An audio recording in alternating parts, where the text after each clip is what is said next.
Disclaimer. इस channel पर प्रस्तुत सभी जानकारी केवल मनोरंजन के उद्देश्य से है। हम यह दावा नहीं करते कि यह जानकारी पेशेवर सलाह का स्थान ले सकती है और किसी व्यक्ति, संस्था या संगठन को प्रतिबिंबित नहीं करते। हम इस चैनल पर प्रस्तुत जानकारी के उपयोग से उत्पन्न किसी भी प्रत्यक्ष या अप्रत्यक्ष नुकसान के लिए उत्तरदायी नहीं है। अतीत की परतें और सच्चाई का उदय। अध्याय 9, दस्तावेजों की खोज। चांदनपुर गांव में बिताए दिनों के दौरान अर्जुन ने गांव के बुजुर्गों से कई कहानियां सुनी।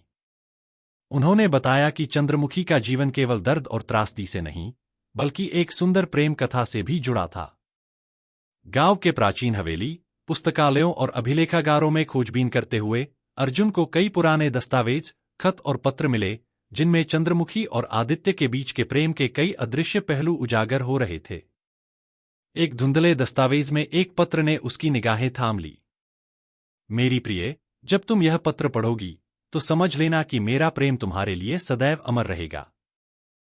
हमारी आत्माएं एक दूसरे में गहराई से जुड़ी रहेंगी। इस पत्र की पंक्तियां सिर्फ एक प्रेम कहानी का बयान नहीं थीं, बल्कि उन गहरे राजों की भी ओर इशारा करती थीं जिन्हें समाज ने छुपा रखा था। अर्जुन ने महसूस किया कि चंद्रमुखी की आत्मा को शांति तभी मिलेगी जब उसके अतीत के हर एक अध्याय को उजागर किया जाएगा। अध्याय 10, आदित्य की सच्चाई। अर्जुन की खोज के दौरान गांव के कुछ बुजुर्गों ने आदित्य के बारे में भी महत्वपूर्ण बातें साझा कीं। आदित्य, जिसे चंद्रमुखी का प्रियतम माना जाता था, ने अपने परिवार और समाज के दबाव में आकर उस प्रेम में धोखा खा लिया था। कई लोगों के अनुसार आदित्य के मन में गहरा पश्चाताप था, जिसे वह अपनी आंखों में छुपाकर रखता था। एक वृद्ध व्यक्ति ने कहा, आदित्य अपने खोए हुए प्यार के दर्द में अक्सर रातों को रोता रहता था। उसकी आंखों में गहरा खेद था, मानो वह अपने किए की सच्चाई से कभी भाग नहीं सकता। यह सुनकर अर्जुन का मन द्रवित हो उठा। उसने सोचा कि चंद्रमुखी की आत्मा को मुक्ति तभी मिलेगी जब आदित्य की सच्चाई भी उजागर होगी और समाज में उस दर्द का हिसाब किताब किया जाएगा। अध्याय 11, चेतावनी और रहस्य। अर्जुन की दस्तावेजों की खोज गहरी होती गई, परंतु साथ ही उसके कदमों के पीछे एक अजीब सी चेतावनी भी थी। एक ठंडी रात, जब वह गांव के बाहर एक पुराने अभिलेखागार में खोया हुआ था, तो अचानक तेज हवाओं के बीच एक धुंधली आकृति दिखाई दी। उस आकृति में चंद्रमुखी की आत्मा की झलक थी, पर अब उसकी आंखों में एक तीखी उदासी और एक अंधकारमयी चेतावनी की चमक थी। बिना किसी शब्द के उस साए ने ऐसा प्रतीत हुआ मानो कह रही हो, कुछ राज ऐसे होते हैं जिन्हें खोदने से पहले सावधान रहना चाहिए। अर्जुन का मन असमंजस में पड़ गया। क्या वह सचमुच इतनी गहराई में उतर जाए कि उसे खुद भी खतरा मंडराने लगे? फिर भी उसकी जिज्ञासा ने उसे आगे बढ़ने के लिए मजबूर कर दिया। अध्याय 12, एक नई प्रेत की उपस्थिति। दस्तावेजों में छिपी सच्चाई से रूबरू होते होते अर्जुन ने महसूस किया कि गांव के अंधेरे कोनों में सिर्फ चंद्रमुखी की आत्मा ही नहीं, बल्कि एक और रहस्यमयी प्रेत की उपस्थिति भी थी। एक दिन अपने ठहराव के कमरे में उसने दरवाजे पर हल्की सी खटखटाहट सुनी। कमरे में कदम रखते ही दीवारों पर एक झिलमिलाती परछाई उभरकर सामने आई। कुछ देर बाद पता चला कि यह आत्मा चंद्रमुखी की करीबी मित्र रश्मि की थी। रश्मि ने भी अपने जीवन में अपार दर्द झेला था और कहा जाता है कि चंद्रमुखी के साथ उसके भी कई अनकहे वाद विवाद रहे थे। अब रश्मि की आत्मा अर्जुन के सामने एक संदेश लेकर प्रकट हुई थी कि चंद्रमुखी के दर्द का मूल कारण समाज के अन्याय, धोखे और बेइज्जती में छिपा था। अध्याय 13, रश्मि की कहानी। गांव के एक बुजुर्ग ने अर्जुन को रश्मि की कहानी सुनाई। रश्मि और चंद्रमुखी बचपन की सहेलियां थीं।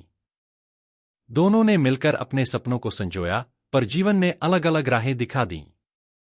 रश्मि ने हमेशा चंद्रमुखी का साथ दिया, परंतु जब दुर्घटना ने चंद्रमुखी को छीन लिया तो रश्मि का दिल भी टूट गया। गांव के लोगों का मानना था कि रश्मि की आत्मा अब भी चंद्रमुखी के साथ संगठित है और उसकी उपस्थिति इस बात की गवाही देती है कि चंद्रमुखी का दर्द अकेले दुर्घटना का नहीं, बल्कि एक सामाजिक अन्याय का परिणाम था। रश्मि ने अर्जुन को संकेत दिया कि यदि वह चंद्रमुखी की कहानी के हर एक पहलू को उजागर कर सके, तभी उसकी आत्मा को सच्ची मुक्ति मिलेगी। अध्याय 14, अतीत के साक्षी। अर्जुन ने गांव के कई बुजुर्गों, पुराने निवासियों और परिचितों से बातचीत कर चंद्रमुखी के अतीत के साक्षियों से मुलाकात की। उनके मुखों से निकली कहानियां, पुरानी तस्वीरें और दस्तावेज इस बात की पुष्टि कर रहे थे कि चंद्रमुखी का जीवन कितना जटिल और पीड़ादायक था। एक वृद्ध महिला ने अपनी धीमी आवाज में कहा, चंद्रमुखी की आत्मा में वह सब दर्द और सीख छुपी है जो उसने अपने जीवन में झेला।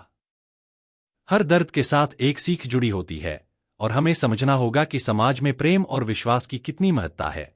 इन शब्दों ने अर्जुन के दिल में एक नई ऊर्जा का संचार कर दिया। उसे एहसास हुआ कि उसकी खोज केवल एक रहस्योद्घाटन नहीं, बल्कि एक सामाजिक संदेश देने का भी माध्यम बन सकती है।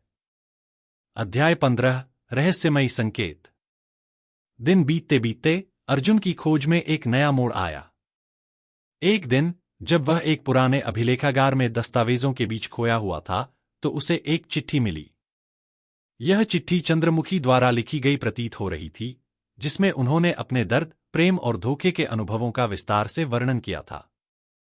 चिट्ठी में लिखा था, यदि कभी मेरा साया इस राह पर दिखाई दे, तो समझ लेना कि मेरा दर्द अब भी जीवित है।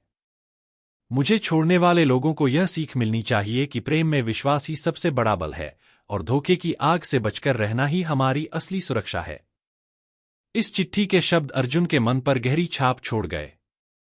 उसे लगा कि चंद्रमुखी ने चाहे कितनी भी बार अपने दर्द का इजहार किया हो, पर उसकी आत्मा अभी भी सच्चाई की खोज में थी।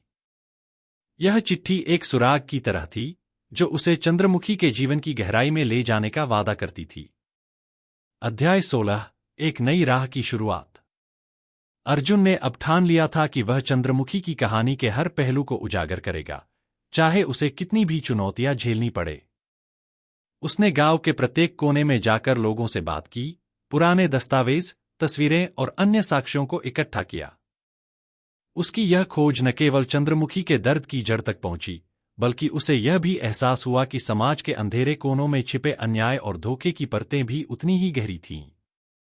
इस यात्रा में अर्जुन ने महसूस किया कि चंद्रमुखी की आत्मा केवल एक पीड़ित आत्मा नहीं थी, बल्कि वह एक प्रेरणा भी थी, एक ऐसी आत्मा जिसने अपने जीवन में हुए अन्याय के खिलाफ आवाज उठाई थी। उसके दस्तावेजों में न केवल एक प्रेम कथा थी, बल्कि समाज की उन परतों का भी खुलासा था, जहां विश्वासघात और बेइज्जती ने लोगों के दिलों को तोड़ दिया था। अर्जुन की इस खोज ने उसे एक नई दिशा दी। उसने दृढ़ संकल्प लिया कि वह चंद्रमुखी की आत्मा को शांति दिलाने के लिए और समाज में सच्चाई की आवाज बुलंद करने के लिए अपनी पूरी जिंदगी लगा देगा। उसकी आंखों में अब निश्चय था कि वह उन अधूरे वादों को पूरा करेगा, जिन्हें चंद्रमुखी के जीवन में अधूरा छोड़ दिया गया था।